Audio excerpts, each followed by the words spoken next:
We are now moving into chapter 6 of the lecture outline, and here we insert a topic called thermochemistry.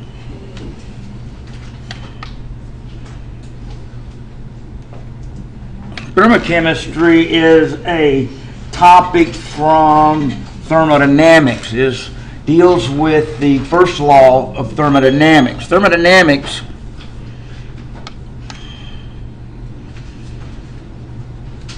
is, and I think you could guess this easy enough, is the study of energy changes in chemical and physical process.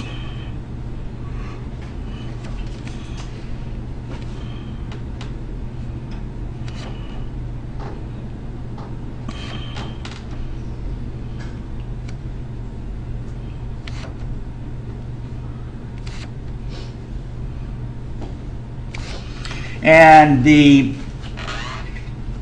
concepts that you use to solve problems in thermodynamics are called the laws of thermodynamics. Actually, there are 4 laws in thermodynamics. We will work primarily with 2. This chapter deals with the first law of thermodynamics,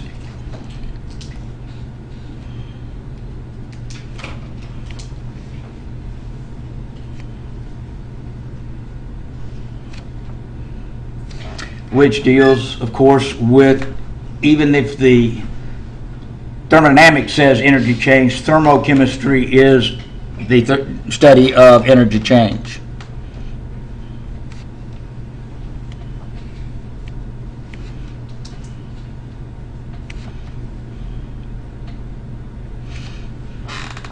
Now, the first question I ask, and this is rather silly question. If anybody can answer it, I'd be glad to know. What color is energy? Yes, sir. So when we talk about the study of energy change is a byproduct of temperature change. We generally say that if we heat something, the object we're heating is warmer, or if we cool something, the object we're cooling is colder. How do we know? We use a thermometer to test the system that we're working with. So in essence, it's a byproduct, and we can take that temperature change and translate it into energy. Now, a few things have to be set the stage for your understanding of the first law of thermodynamics and energy change. And one of them, what's energy? From the physics textbooks, we find energy is the capacity to do work. Simple idea. Capacity to do work. Well, what's work? Work is, by the physicist's definition, a force acting over a distance.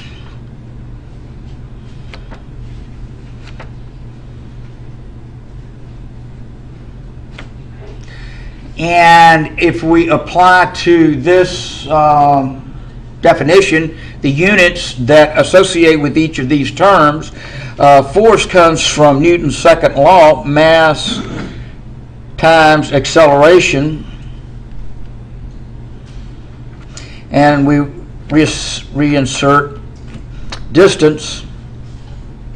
We can get the units, the SI units for energy, and the standard, of course, is kilograms for mass, whether you know it or not. Acceleration is meters per second squared. It's velocity accelerated. And distance, of course, is in meters again. So with this comes out as a kilogram meters squared over second squared, a very complex unit, to say the least. Over the years, this has been redefined as the joule. So that's our first unit of energy change, joules, that we will place on that. Now, there's the other unit for energy change is the calorie, the scientific calorie.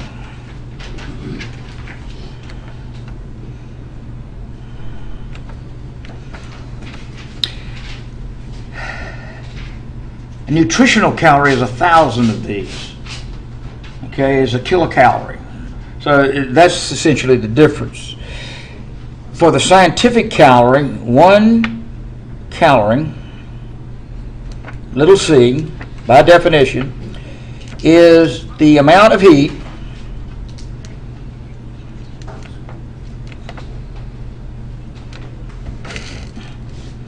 needed to raise the temperature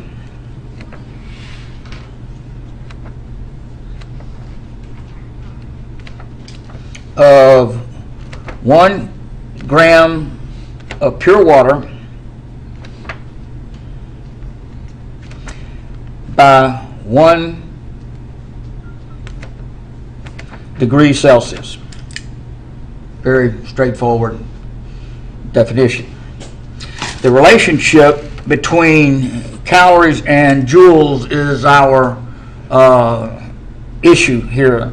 When we talk about 1 calorie, we're talking about 4.184 joules. So this is a conversion factor you'll be using back and forth throughout the study of thermochemistry. So we have that issue very straightforward. And so this will certainly be published on your reference sheet, so there's no need to try to memorize it, but I don't discourage anybody to memorize anything. But you will be able to find that on your reference sheet. Scientific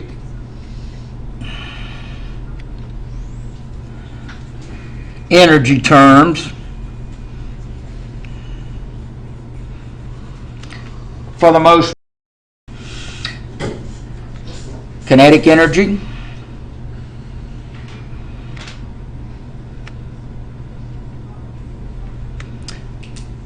potential energy,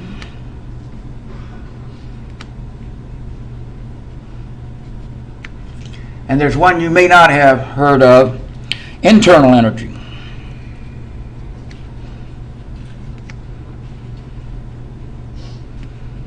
They're pretty straightforward. Most of you know that kinetic energy is the energy of motion,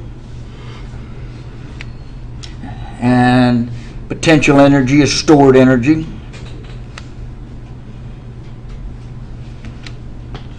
But internal energy is the energy of a substance due to its structure and state of existence.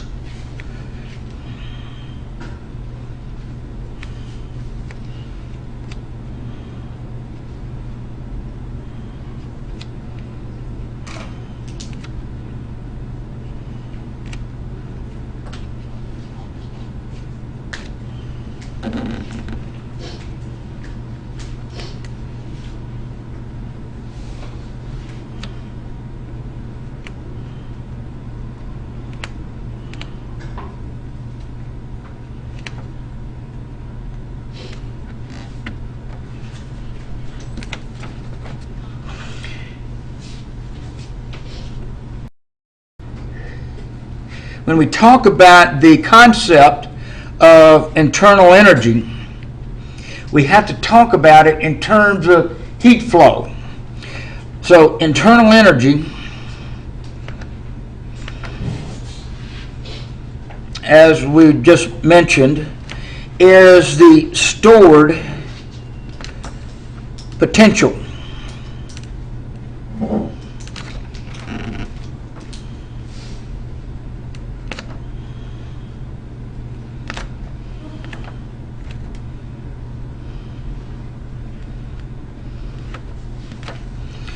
To separate it from the word potential energy, I like to use positional energy.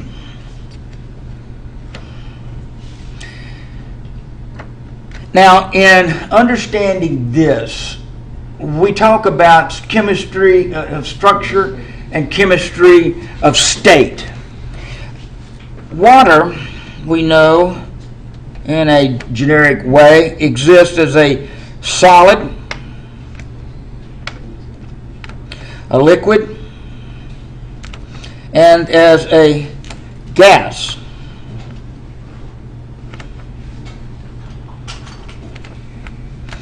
So in making the water go from through each of these states, we change the internal energy by heating it or cooling it. That's all it is. So ice would have a low relative amount of positional energy or internal energy relative to its position. Liquid would have more internal energy due to its position. The molecules are moving a little bit faster. And of course, steam has a large amount of positional energy in the context of this. Now, this is a state of existence issue.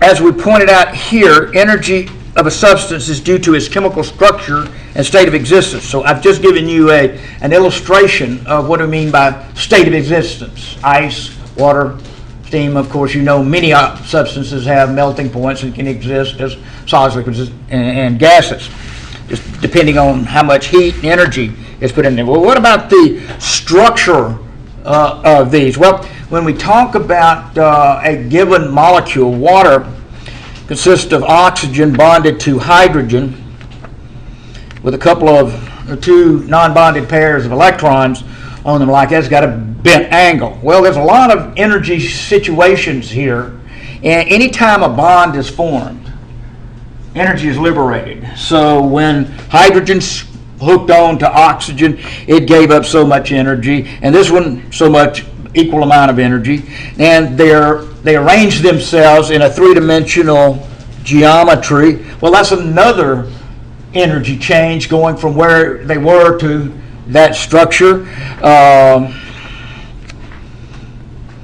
We'll get to this. It exists as a tetrahedral form. Well, these also account for part of this internal energy that we're talking about.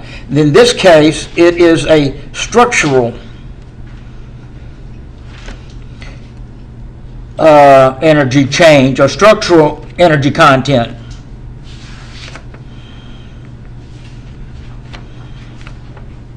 So when we talk about internal energy changes, we essentially talk about how the chemistry and the structure changes from one position to the other. Now, one last example of this in terms of changing internal energy. You have positional energy for H2O as ice molecule. Okay, and then you don't do anything to it. That's positional energy. But if we had, say, water, and we reacted that water with sodium metal, what's going to happen is the hydrogen's going to pull off, and we're going to make a sodium. We'll hook on to the OH like that, and hydrogen will go off as a gas like that. Well, it's obvious that the structure here is, say, an energy 1. That's what it's got. But when you get over here and you change the molecule, it might change the angles. It might change a lot of things relative to the molecule when it changes to the right side of the arrow. So this is an energy of a product right there. And this hydrogen doesn't look anything like either one of them. That's another energy of H2. The point is, when you go from reactants to products, you have an energy change. Why? Because you're changing bond angles and geometries, bond strengths, and on and on and on. Now, it's my job to teach you how to determine how the energies change as you go from reactants to products. In discussing energy changes in chemistry, physics also, we discuss energy change in terms of the flow of energy.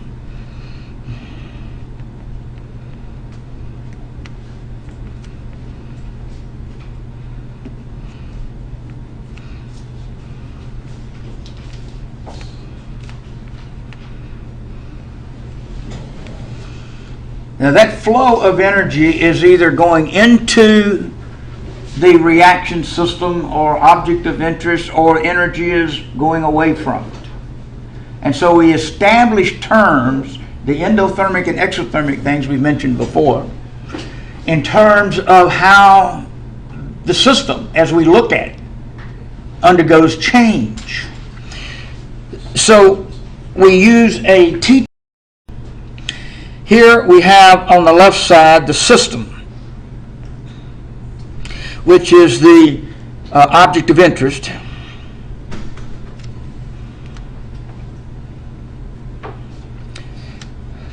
For our purposes, is chemical reactions and stuff. And then we have the surroundings, which, for practical purposes, everything else.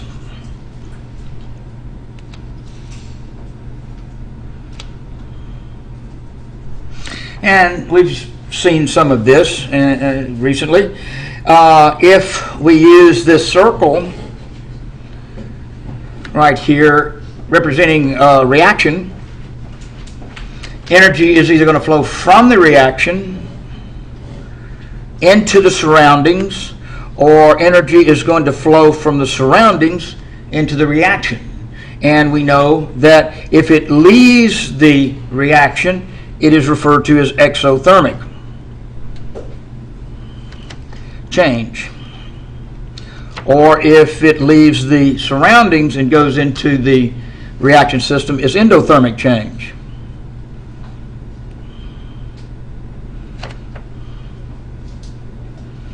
Now, to get your head around this, you want to realize that this endo and exothermic terms are defined relative to the system. So when we use the term loosely, you have to keep in mind that it deals with the reaction delivering energy or the reaction system gaining energy. However, when we measure something that's going on in this reaction system right there, we have to measure the effect of this change on the surroundings.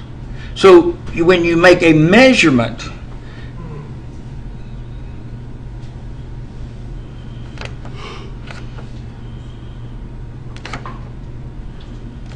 measurement of energy change occurs in surroundings and interpreted in terms of the system.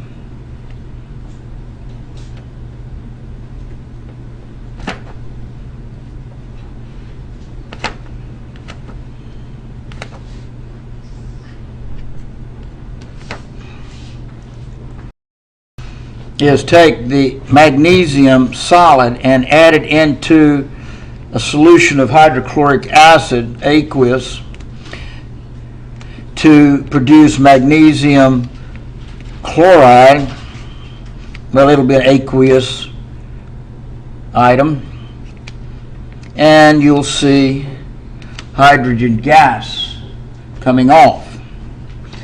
Now, what do you expect to happen here?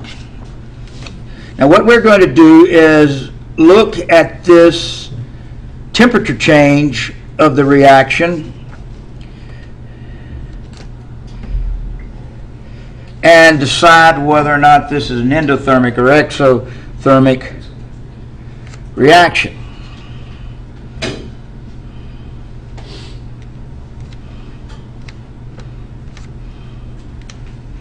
Okay, so we'll fill that in after we see the... Okay, we also increasing in temperature. Okay? Now the question from that, is this endothermic or exothermic? We're increasing temperature. This is what you want to answer. What do you think? Exo. Exothermic. Why did you say exothermic? Look exothermic, didn't it? It kind of looked like that. Yeah, somebody got a hand up. What? Why is it exothermic? It's really important that you answer this. Yes, sir. The surroundings became hotter. I couldn't hear you. Surroundings became hotter. Go ahead, Sebastian. The release of energy. What? Release of energy from the bonds. One more time. There was a release of energy. It released energy. How do we know it released energy? It got higher temperature. Okay, now the thing I want you to notice is what is gaining the energy. You hear me? Everybody, watch me for just a second. If you hadn't listened all day, now's the time. What was gaining the energy? The solvent, okay, the water, the beaker. It was getting hot. You don't have to do this, but you can feel if you came up here and grabbed it. It's a little warm. Okay, still warm.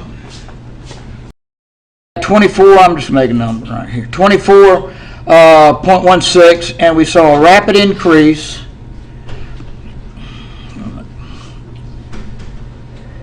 and level off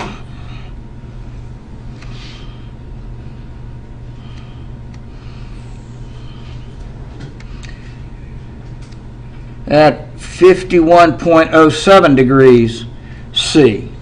So that is obviously an increasing temperature.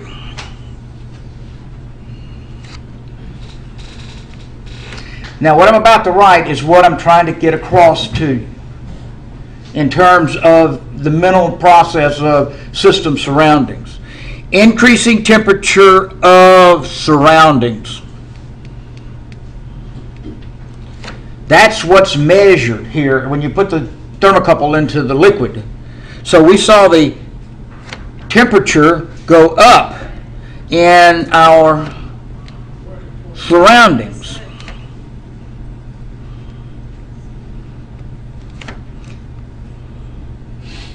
So this circle is the reaction up here, both sides had to have sent energy away from itself into the surroundings, which is now warmer. We have no way of proving the next statement. The reaction is cooler. See the idea? Yes?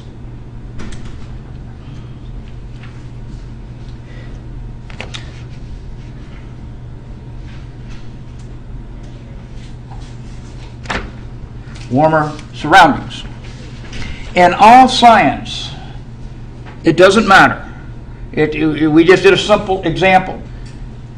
What you are detecting, you as the scientist, are using instruments or even the five senses you have to detect what's going on in the changes that are taking place around you.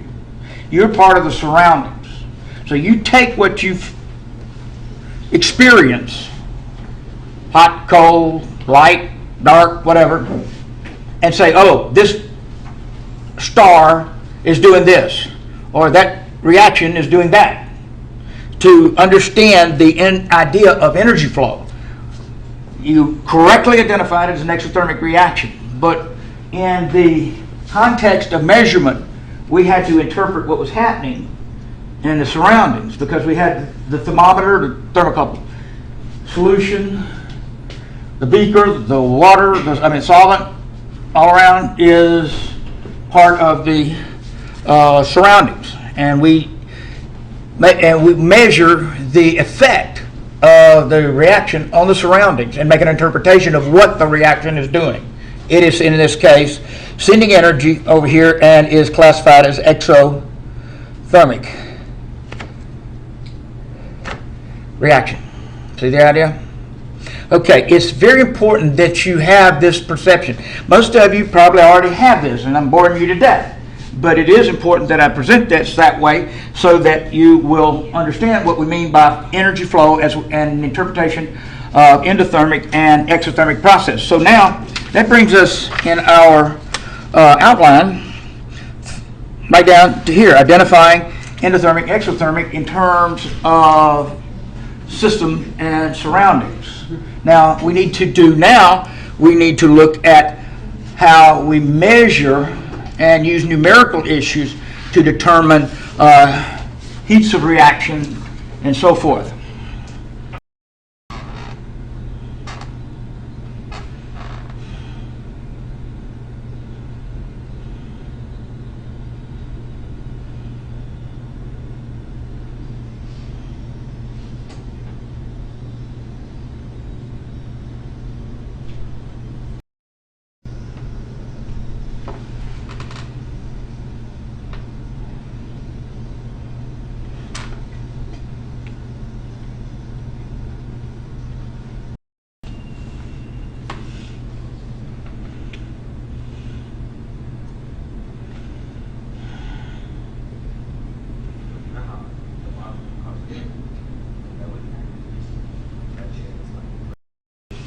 Okay, now the next topic deals with thermochemical reactions. How do we quantitatively evaluate thermochemical process or thermochemical equations? To begin with, when a reaction occurs, goes from reactants to products,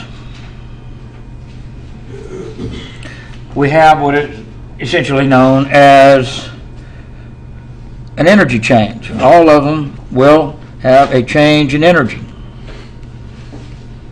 Now, that energy change can be defined one of three ways.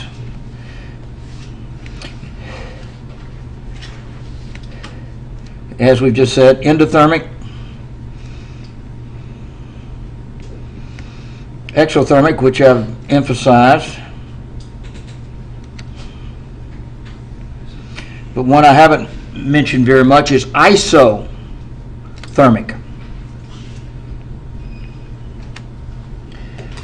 The net change in energy for a reaction process, if it were endothermic, would be for the system to gain energy. Most of you know this. Exothermic would be a result of the system losing energy.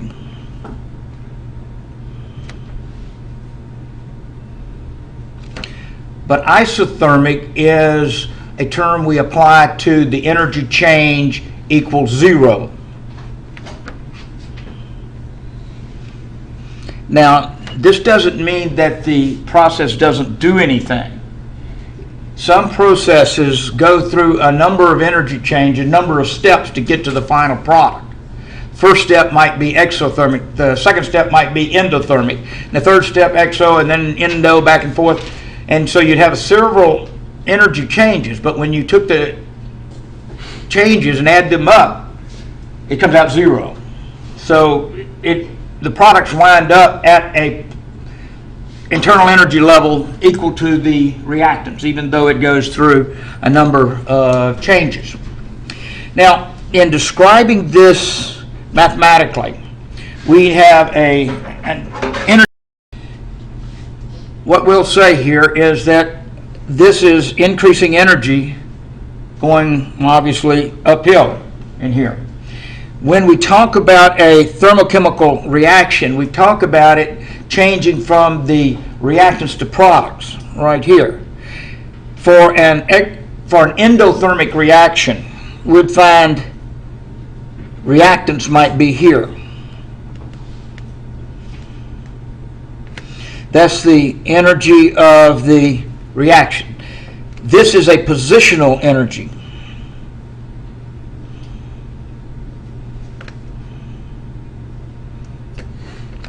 Or the internal energy of the reactants.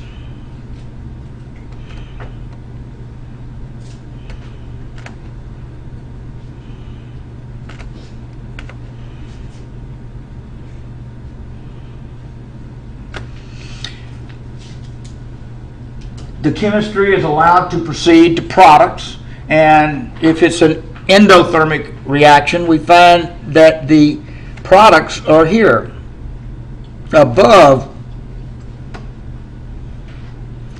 where the reactants were. And as a result, this is a net increase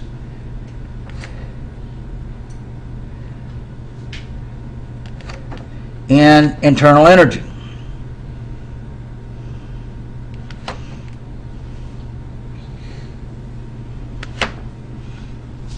So if we, and I'll put a note over here real quick, this is energy of the products and then the energy of the reactants. And it doesn't take a rocket scientist to answer the question, well, what's the energy change? Well, if you start here and you go to EP, it'd be EP minus ER gives you delta E. So your energy change, delta E for the reaction, is E products, EP, minus E of the reaction, internal energy of the reactant. It's very straightforward, ideal. This is the simplest form of the first law of thermodynamics.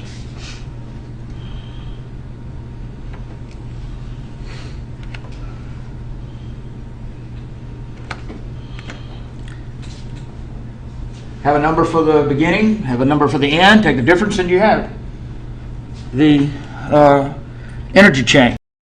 Be drawn up. If we wound up with an exothermic reaction, I'll tell you what I can do in Technicolor. Say the products wound up here in this case. So the products in the orange reaction, energy level of the products and the energy level of the reactants, and we find this is a net loss of energy.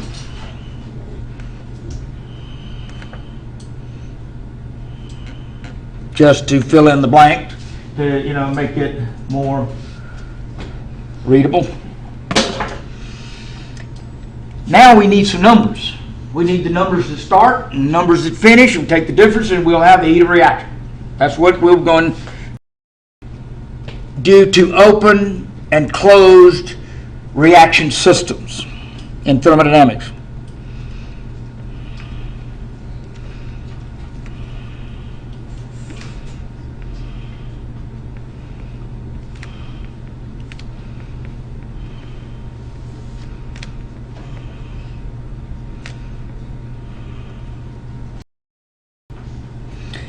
When we talk about a thermochemical reaction being in an open system or closed system, we're talking about confining the reaction so that its volume doesn't change and it becomes a closed system.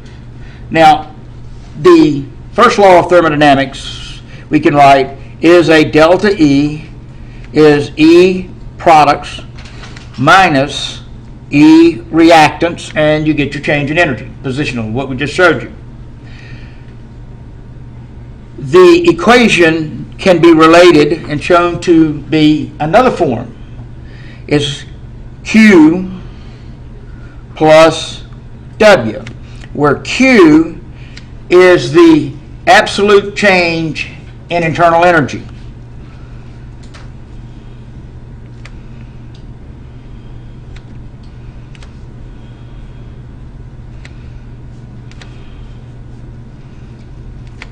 And W is the work that the reaction system does, either on the surroundings or the surroundings working on the system.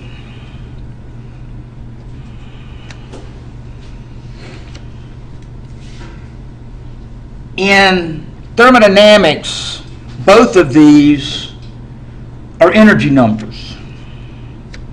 So if we have delta E all the time saying that that is an energy number, well, how do we designate Q and W? Well, science has designated letters for the heat of reaction, and they have designated an equation for the work function. Okay?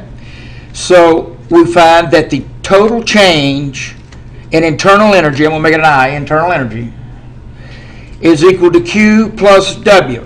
And here, science substitutes two kinds of energy going on here.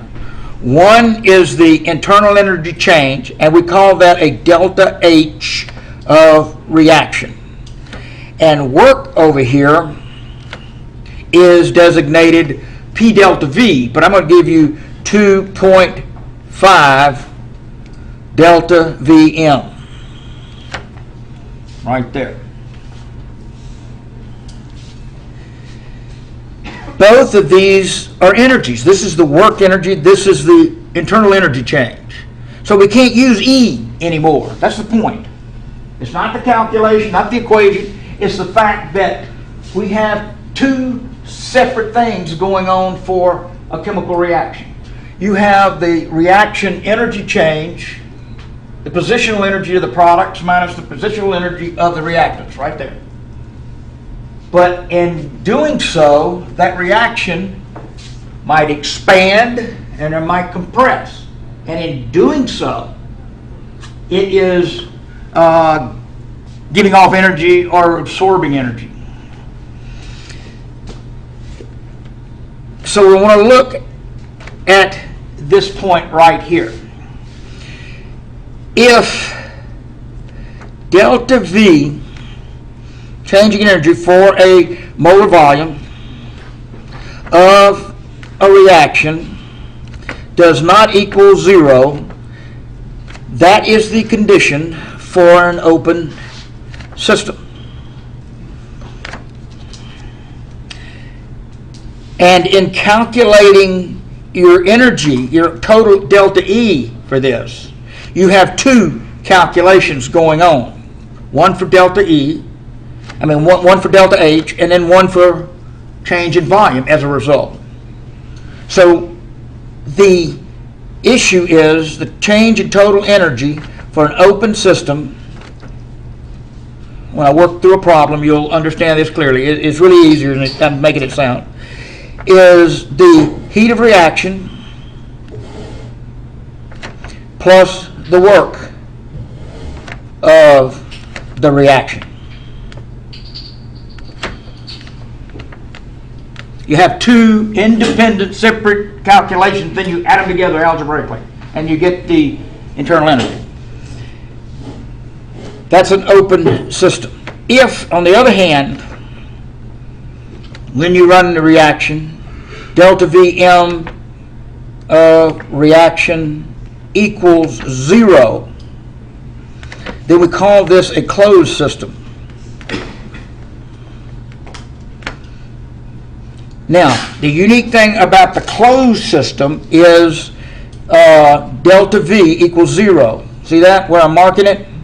So if we put in delta EI equals delta H plus 2.5 delta Vm, if delta V in that second equation right here is 0, this is 0. That makes this whole term 0, and internal energy is only this delta H number. See, they're both energies. That's why we have to use different symbologies, different terms.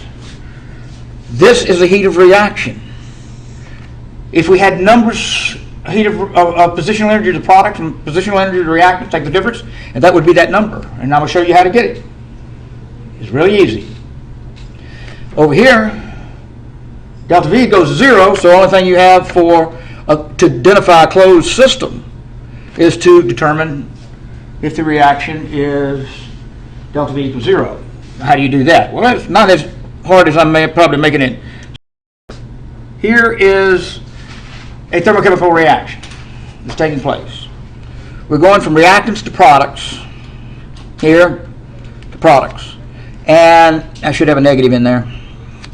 and it's going to give off, negative means it's giving off energy, 91.8 kilojoules for that reaction.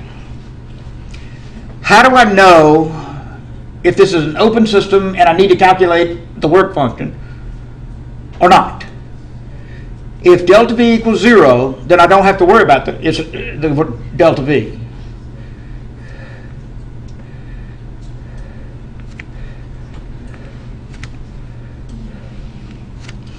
If that's 0, then all I've got to worry about is getting the numbers for the products and reactants and taking the difference. If it doesn't equal 0, then I have to put that change in. This can be a little bit tricky in terms of the idea that I'm fixing to this, but this is the way your book presents it. When you look at this reaction, what do you see in terms of molar volume? Everything's gas. We have 3 molar volumes here and 1 there, so this is 4 molar volumes.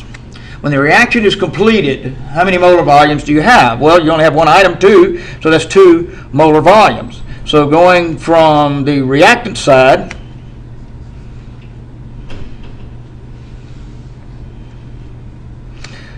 over to the product side, we have a decrease in 2 molar volumes. They're not the same. Therefore, we're working with an open system.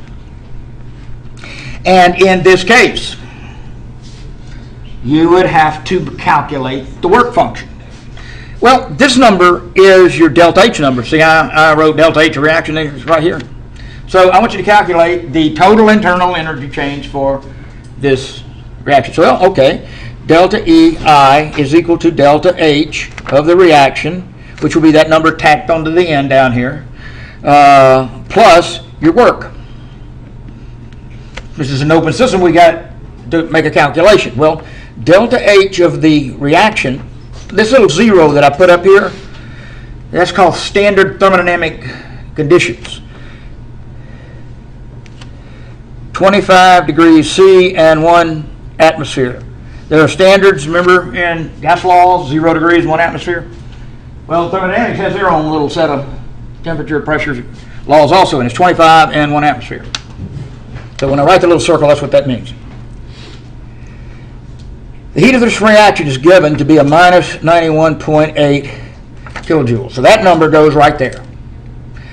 Work is 2.5 delta V, the change in volume. But you don't assign a sign, S-I-G-N, from the context of the calculation. Change in work is 2.5 delta Vm, which is 2.5 times 2, which equals 5.0 kilojoules. That's all you can do. Once you calculate the numerical work, then you decide what the sign, S-I-G-N, should be. This reaction going from a large number to a small number, 4 molar volumes to 2 molar volumes, is a compression reaction.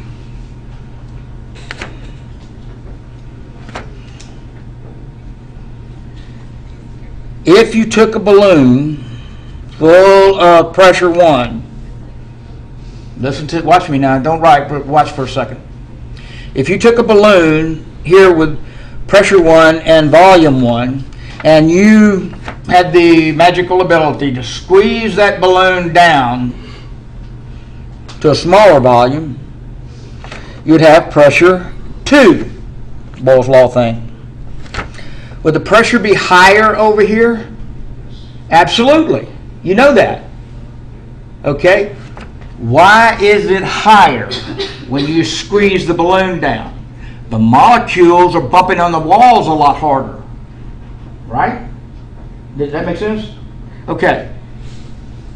The only way they can bump harder is if they gain energy. That means your work function is endothermic on a compression reaction. And you assign a plus to that. That's the way your book teaches it. Now you go over to engineering, it don't matter, because they're going to give you the equation that'll have a minus right there. But your book uses delta H plus here, and you have to make an interpretation of compression. And the other side is expansion, where you get bigger volumes. So this is your work function. So your change in internal energy now is a minus 91.8. Now we'll isolate that. That's one calculation, kilojoules.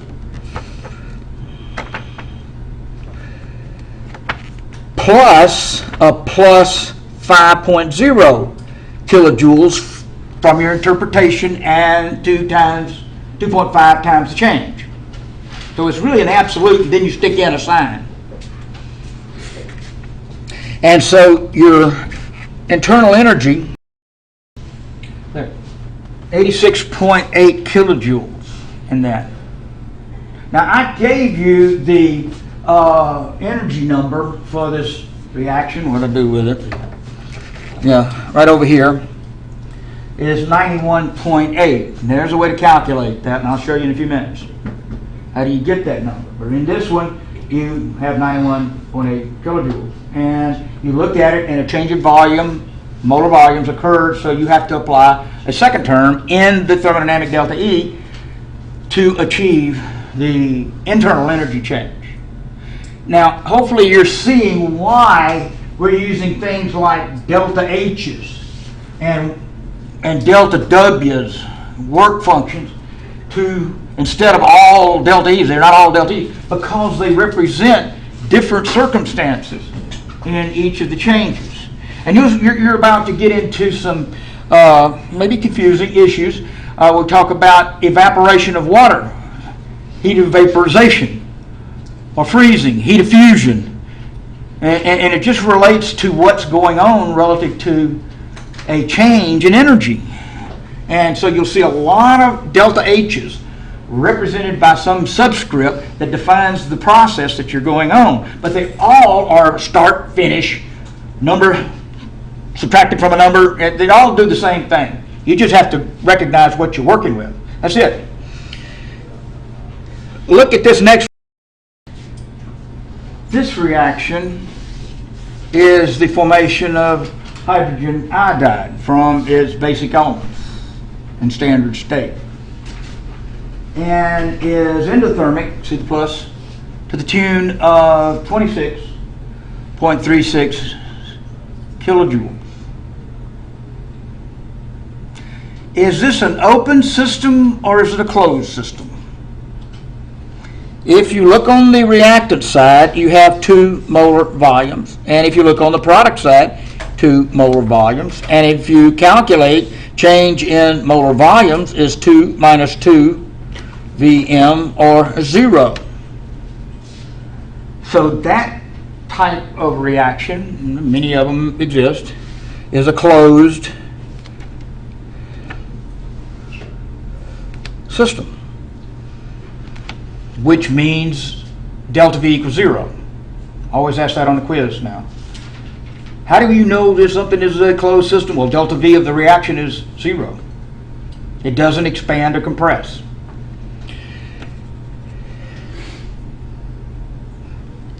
Calculate the internal energy. Delta EI of the reaction is equal to delta H of the reaction, standard conditions, thermodynamics, plus 2.5 delta V molar volumes.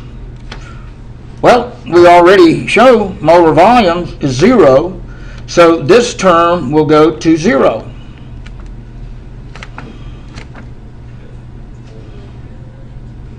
Like that, and delta EI is only equal to our reaction, heat of reaction, delta H. They're the same, just time. So when we talk about the terminology, the lettering, and all of the equations that exist, hopefully now you understand why we're using a delta H here. Because in reality, it is really, we can't say that's an energy to equal delta E if that is not equal to 0. So we have to give that one something else. We got to call it delta J if we had to, but science uses a delta H, and it's heat of reaction, please.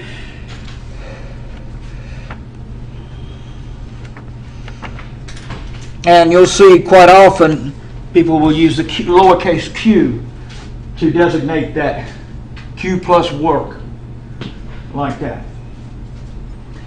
But under the circumstances in this equation, you have a closed system. So in this case is when the heat of reaction at 26.36 is equal to the internal energy. So it is 26.36 kilojoules. And you really don't have to make a calculation in that.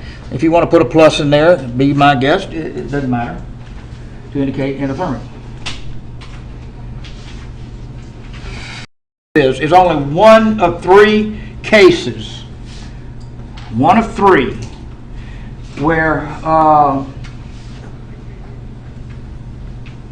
work becomes zero. Conditions for a closed system require that in the work function, whatever delta V, 2.5 delta V, be zero. And therefore, delta E internal equals delta H. And there's no work thing. There are three cases. A, the example I just showed you on the iodine reaction has the sum of the molar volumes of the reactants equal to the sum of the molar volumes of the products. That was easy, because you just add them up, gases. This does not apply to solids and liquids now, so don't get that mixed up. Only the gases. Solids, molar volume 0. Liquids, molar volume 0. Gases may not be 0. But if it's 0, after you do this, it's a closed system. B, if you're running a reaction in a bomb calorimeter,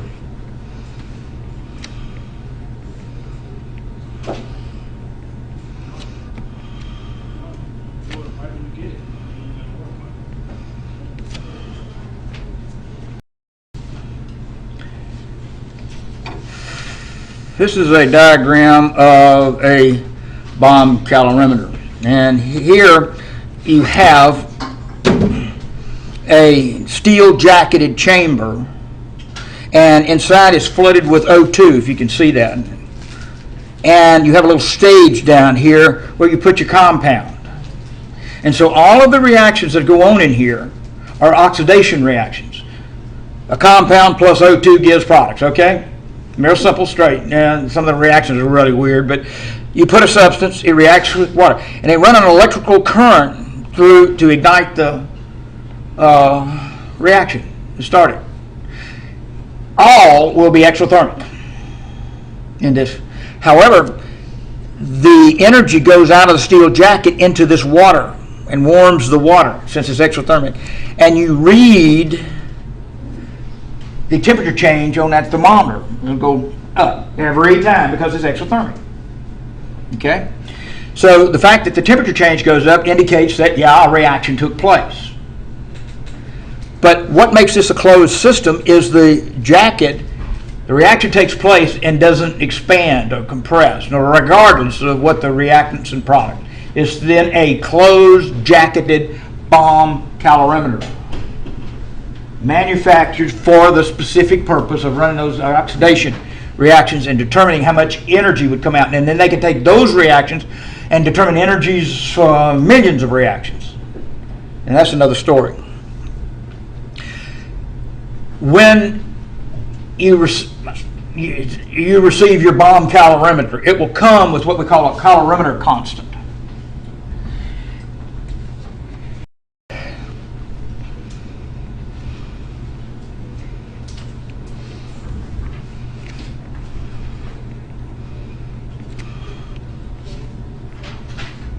And will be shown on the tag or emblazoned on the side of the device. C sub V equals something.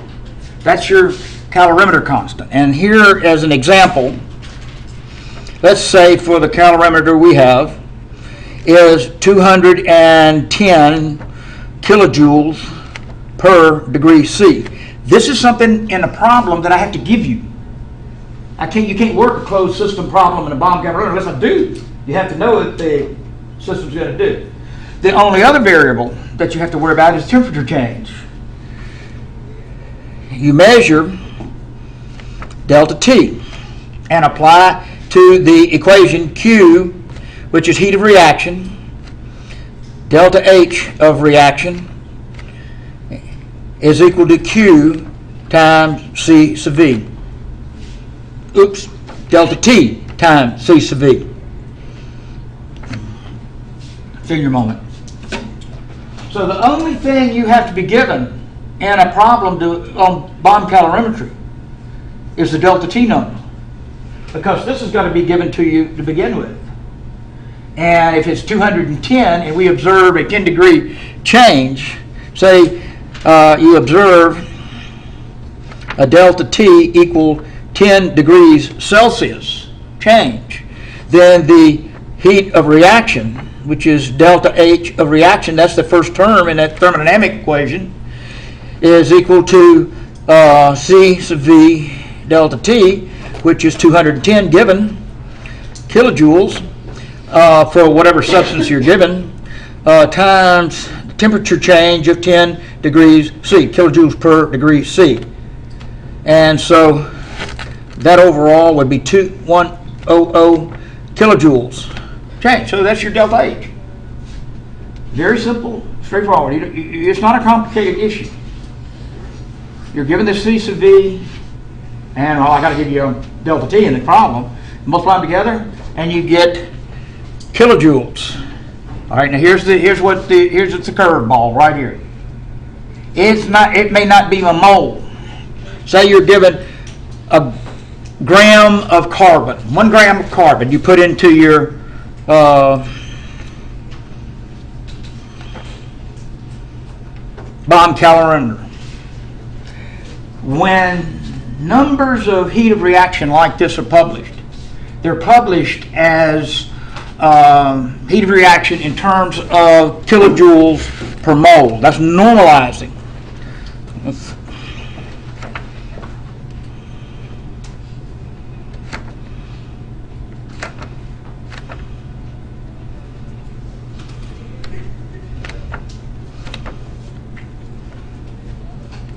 And that's called the molar heat of reaction.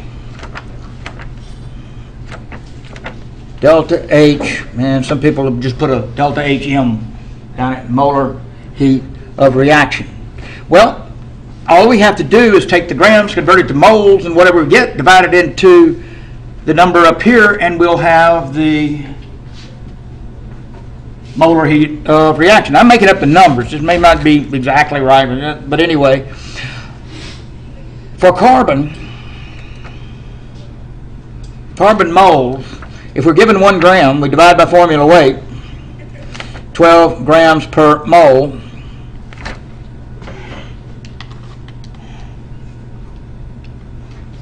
And we are burning or reacting 0.83 mole of carbon in our bomb calorimeter. So the delta HM of our observation in our experiment is 2100 kilojoules divided by 0.083 mole. That's normalized.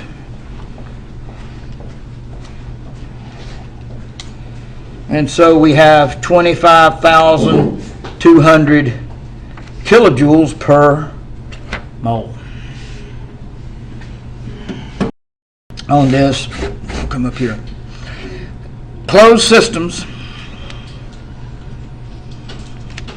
delta V equals 0. And so if the sum of change in molar volumes of the reactants equals sum of the changing molar volumes of the products, we have delta V equals 0, and all you have to take is the delta H number on the end of the reaction. So that's all you have to do. That's case 1. Case 2 is a bomb calorimeter. And delta H of the reactions here is C sub V delta T for amount given. Normalize to kilojoules per mole. That's all you got to do.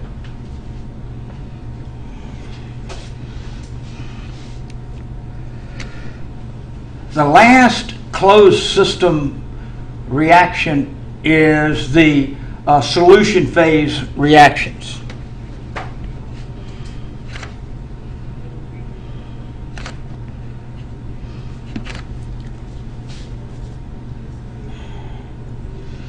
These are solved by a method of analysis known as method of mixtures.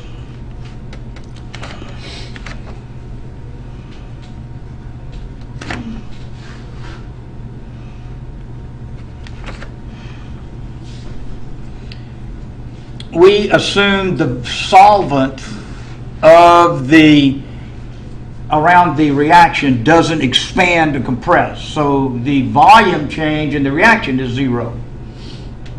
And solution phase reactions demonstrate this. For example, if I have a container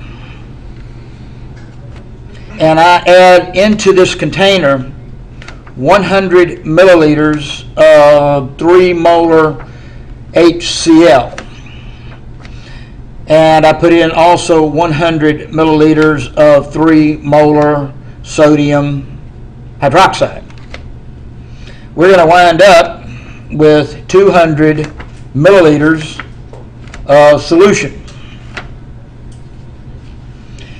You don't wind up with 210, you don't wind up compressing to 190. Whatever your sum of solution volumes are, that's your delta V. Well, it didn't change.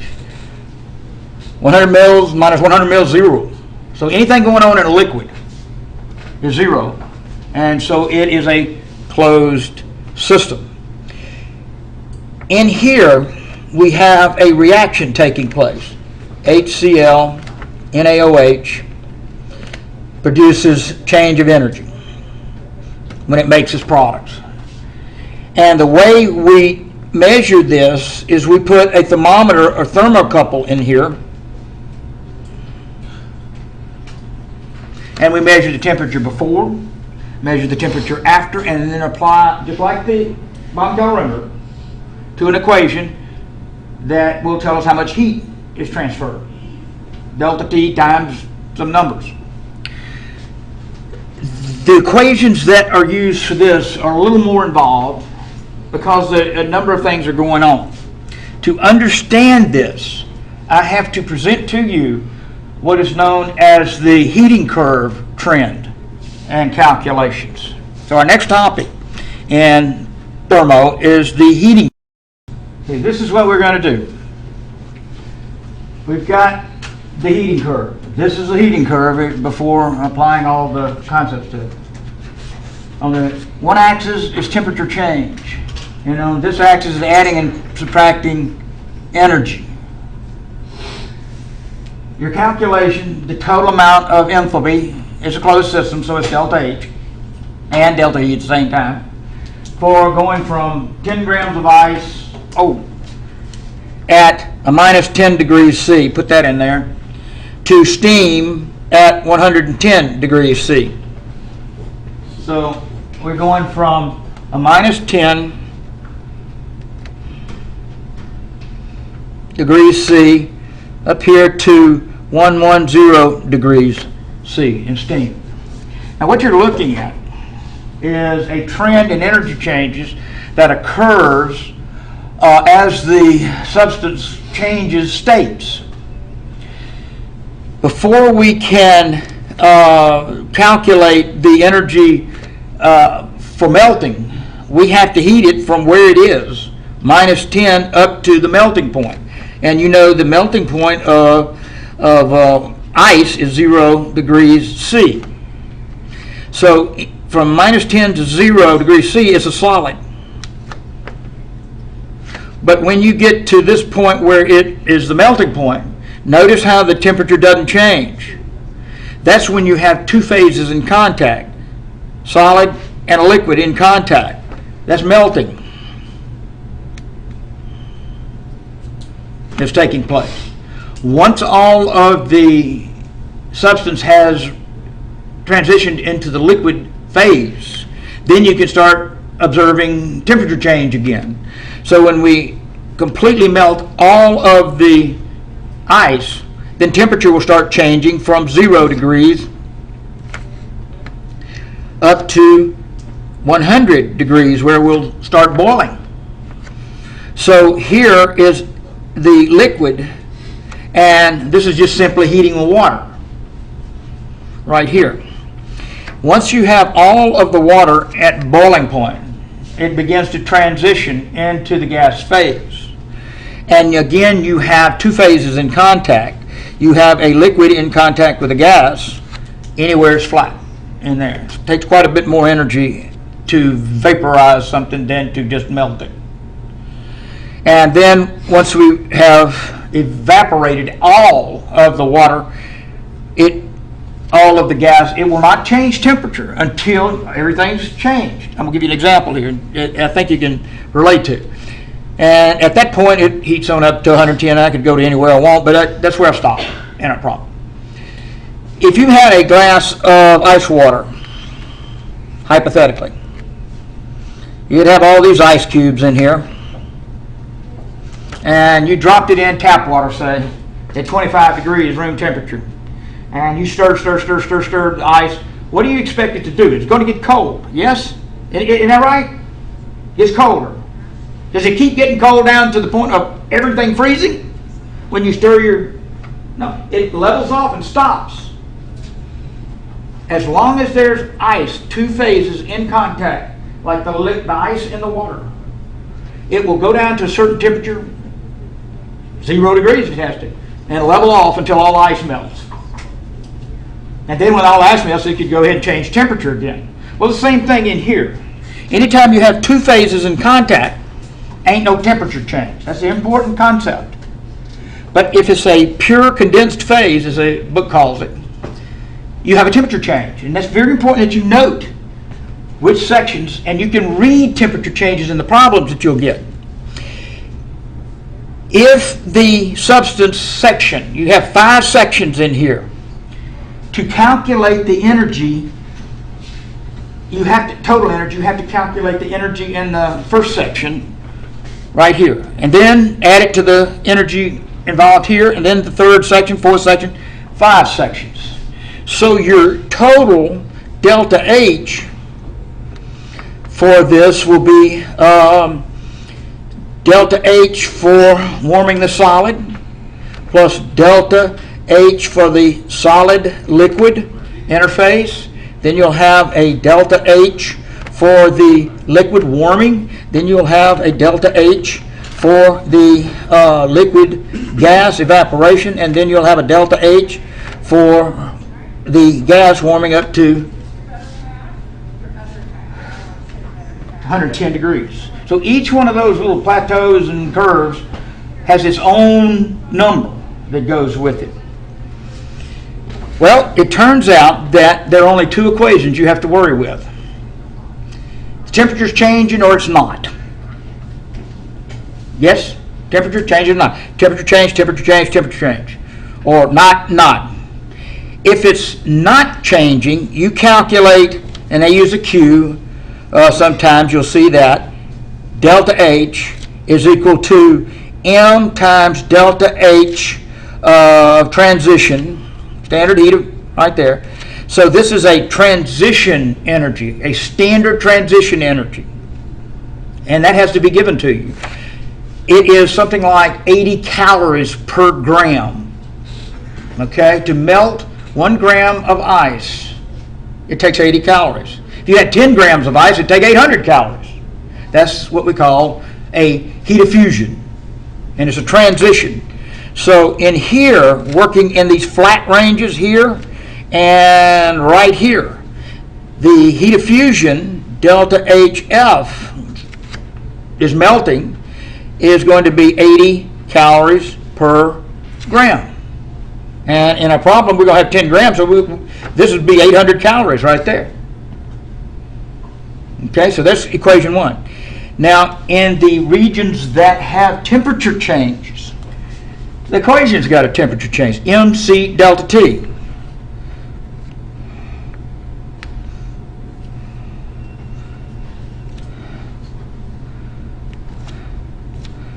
For the temperature change is MC delta T. Now M, of course, is the mass. We've got 10 grams. C is called the specific heat. It's a constant and it's given.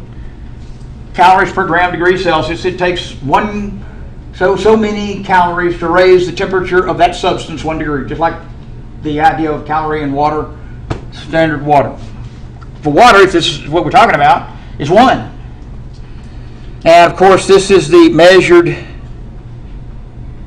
temperature change.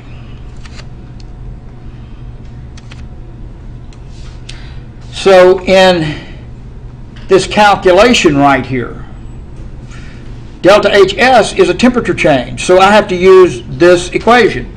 So delta HS is MC delta T for the solid.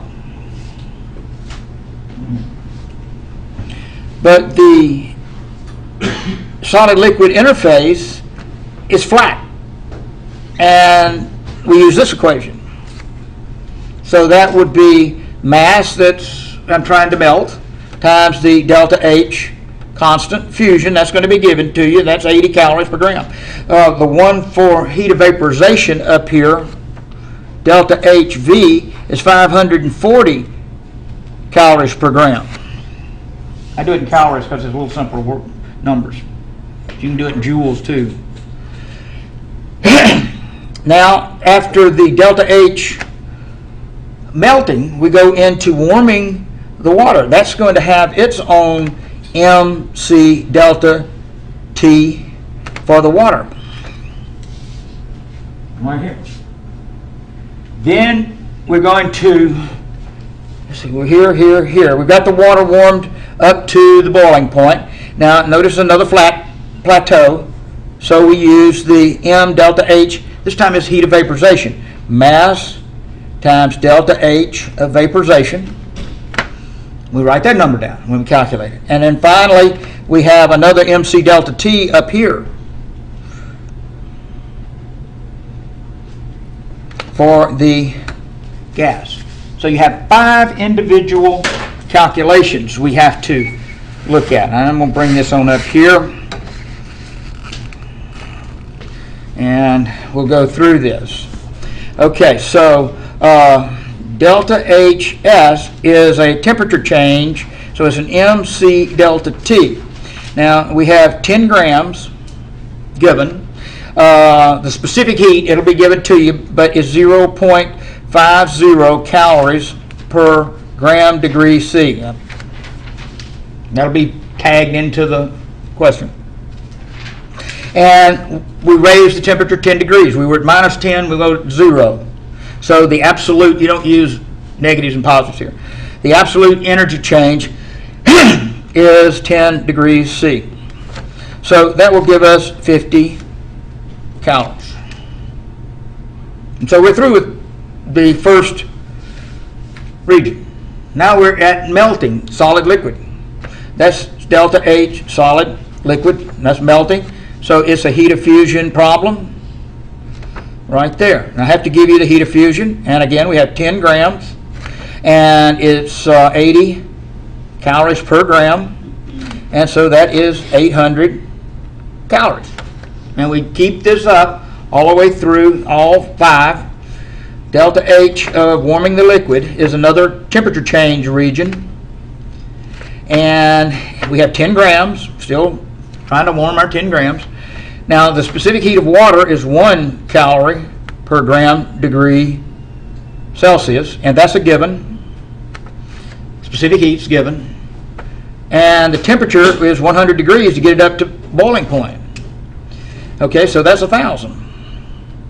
calories, right there.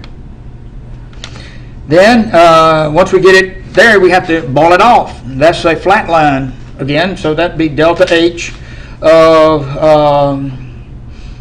liquid gas interface. Also, the delta H has to do with what they call fusion, it's heat of fusion. So that's an vaporization, not fusion. Fusion is freezing. V, delta HV, 10 grams times 540 calories per gram. So that comes out 5,400 calories for region 4. And then we reach the gas phase, and it's another temperature change, MC delta T. We're heating 10 grams. You're given the heat of the specific heat of steam is 0.48 calories per gram degree C, and that's 10 degrees C. We're moving, try to heat her. We could have gone higher than that, but that's 48 calories.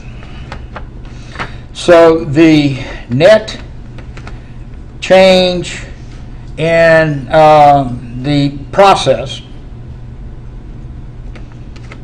is equal to the sum of all the delta H individual values, H1, H2, H3, H4, H5, which gives us whatever that is in 7,298 total calories. Now, I won't give you a problem where you'll have to go through all 5 parts of this thing.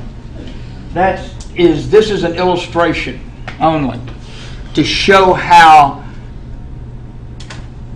a substance put in solution is calculated, the energy changes of a solution phase energy change occurs. And you take it in fragments in each one. The first thing you'll have to do is, when you look at a problem, is determine if it's got an energy change. If it does, a temperature change. If it does, an MC delta T will go to that problem. If you're looking at melting or boiling, no temperature change occurs, then all you need is the delta H of transition and the mass, and you can calculate that one. The complexity comes when you have several things going on in a given problem. Okay?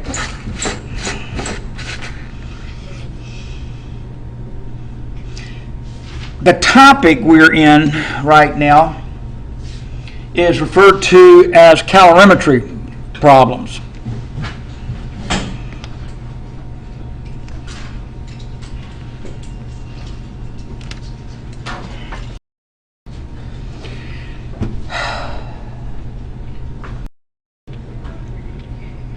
Use the delta H equal MC delta T. That's simple as that. And so the mass that we're heating is 20 grams. The specific heat is 1 calorie per gram degree C.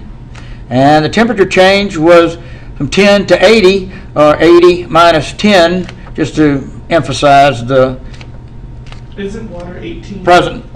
80. We went over a distance of 70. Okay, so we had 20 times 1 times 70 calories. 1,400 calories. Just for grins, if you say the problem asks you, give you this kind of data, and ask you to present the answer in joules.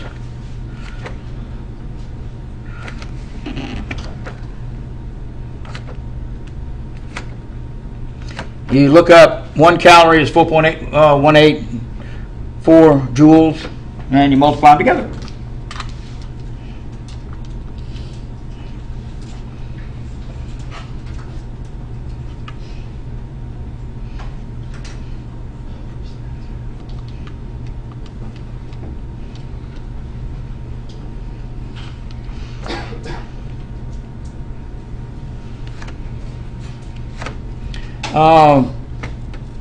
the significant figures in a problem like this are based upon the energy here, energy change at here and the data here. Actually, it has two significant figures, so like that. So round it all to that if you wish. So in a problem like this, do you see a temperature change? No. Okay? Melting or freezing, it might say freezing. Because one goes one way, one goes the other, right? Okay? Or boiling or condensation. Boiling, you're vaporizing, condensing. Both of them are 540 calories given up to condense, or 540 calories put in to evaporate. That's the idea. If there's no temperature change, of course, the delta H for this problem, delta A diffusion for whatever we're given, is M delta H of fusion. I don't want to use that. Delta H of the reaction, let's keep that, is M dot delta H of fusion. I gave you the delta H fusion, 80 calories, so it's simply 50 grams times 80 calories per gram. And so 4,000? I better check it. 2,000. No, 8,000. Yeah. I thought.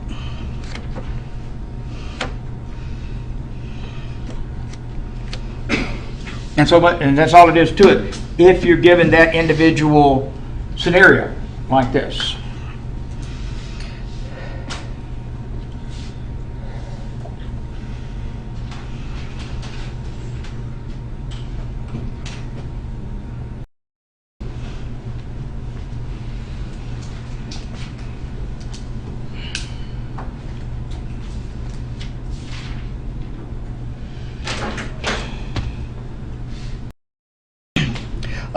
In this issue, we're putting a box of ice in here like that. One, you have to melt the ice. Two, you have to warm ice water. And then three, you have to cool the solvent. I call it solvent water. That 100 grams on it. Okay? Melting the ice.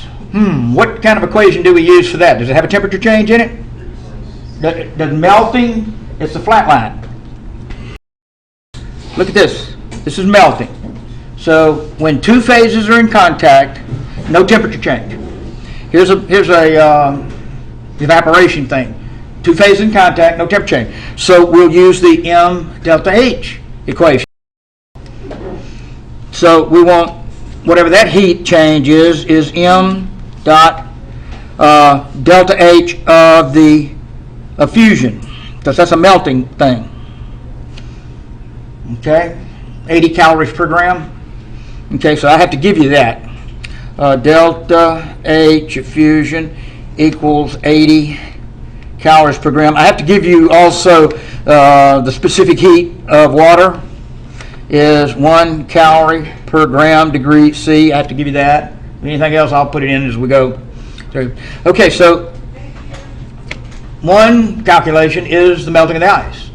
The second calculation is warming of the ice water. That does have a temperature change. When ice is completely melted, it starts at 0 degrees and then goes up to the final temperature. Okay? So we have a Q of warming the ice water. It's still an MC delta T from 0 to whatever final temperature we go to. So it's a temperature change. And this cooling the solvent water is a Q equals MC delta T, because we're going to cool it starting at 25 and go down to excuse me, the final temperature.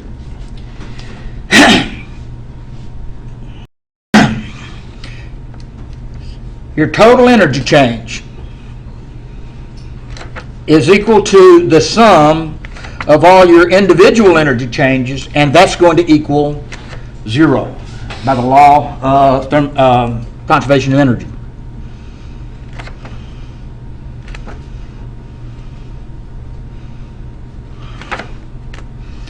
So in this equation, we're going to use the sum equals 0. Now what do we have? We have 3 phases that we have to calculate. So the first one is a Q for melting plus the Q for warming ice water, and then Q for solvent water. And all of that is going to be 0. Law of conservation of energy. The unknown in this is the final temperature, and you will put it in as you would normally calculate final minus initial kind of things in a math equation. Okay? Well, melting, it doesn't have a temperature change, so we'll just go ahead and put in m dot delta H effusion for the 25 grams of ice that we're playing with, and I've given you 80 calories per gram, so that one's easy. Now, we have to use the delta T in these two. So that's an MC delta T for the ice water. And then finally, we have an MC delta T for the solvent water. That equals 0.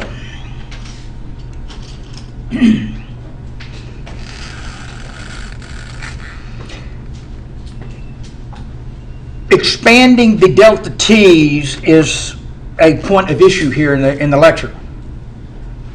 What is a change in temperature? It's final minus initial, always.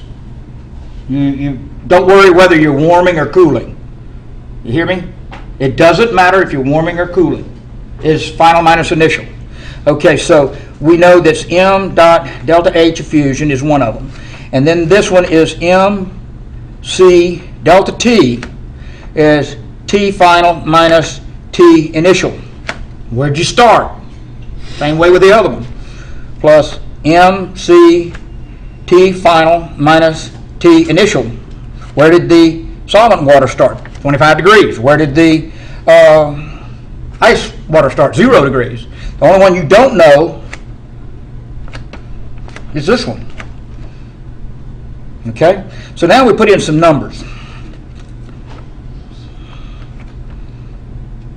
and see where we are. Okay, from the problem, we have 25 grams of ice, and it's 80 calories per gram. So that one's taken care of. Okay, plus we have melting the ice. This is melting ice water. No, that's melting the ice. We have 80 grams, 25 grams of ice water now. I'm catching up. 25 grams of ice water, and the water C is 1 calorie per gram degree C. And we went T final minus initial, which is 0 degrees C. You can use Celsius in this problem, in these calorimetry problems. So that takes care of this warming the ice water. And then you add to that the solvent water. Well, how much solvent water do we have in here? 100 grams. You go back, look at the problem, is 100 grams. That's cooling the solvent water, still 1 calorie per gram degree C. Right there. And it's T final minus T initial, and it's 25 degrees C. So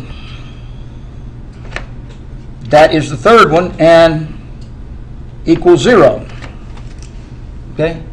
So you've got, like I say, itemize the problem, and like I told you, it gets tedious. Take your time in placing things in, and think in terms of what's happening. You're melting, you're warming ice water, you're cooling solvent water, and they come in a lot of different forms in this kind of thermal problem. I can tell you right now, it's set up correctly if you do this. 2, the final answer is going to be in degrees C. I promise, because it asks you for the temperature. So what I do, and I'm confident in my skill, I'm just going to drop all the units out, and I'll have a very simple equation and one unknown.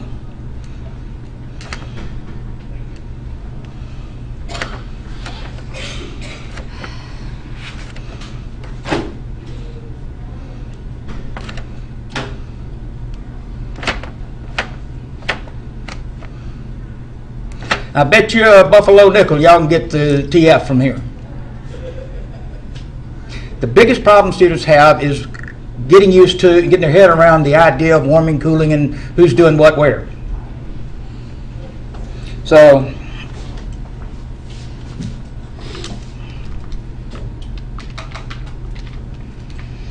this one is 2,000, and I'll itemize. This is 25 TF. You agree? Everybody agree with me on 25 commuted through the parentheses? That's all I got. TF. And then here we have 100 TF. I'll itemize these. 100 TF minus 2,500. Zero. So it's a little algebra simplification now. So I'm going to transpose my these to the right side over here. And I'm going to keep these on this side. So 100 plus 25 is 125 TF. And then if I take this one over here to 2,500, it becomes from negative to positive, and then that one becomes 2,000. And so I have 500. Yeah. So my T final now is 500 over 125, and I promise, you can go back and check the units, it'll be in degrees Celsius.